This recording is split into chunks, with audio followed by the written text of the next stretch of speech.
শ্রীকৃষ্ণের জন্মলীলা।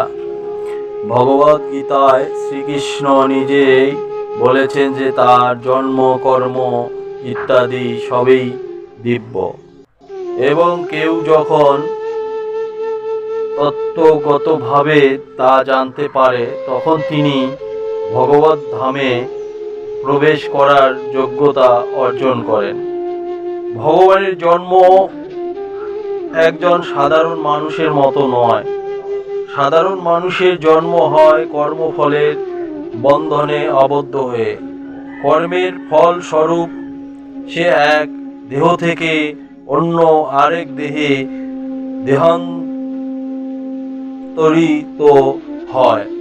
ভগবানের জন্মের কথা বিশ্লেষণ করে ভগবদ্গীতায় 2য় অধ্যায় বলা হয়েছে, তিনি তার নিজের ইচ্ছার প্রভাবে আবির্ভূত হন। হরে কৃষ্ণ।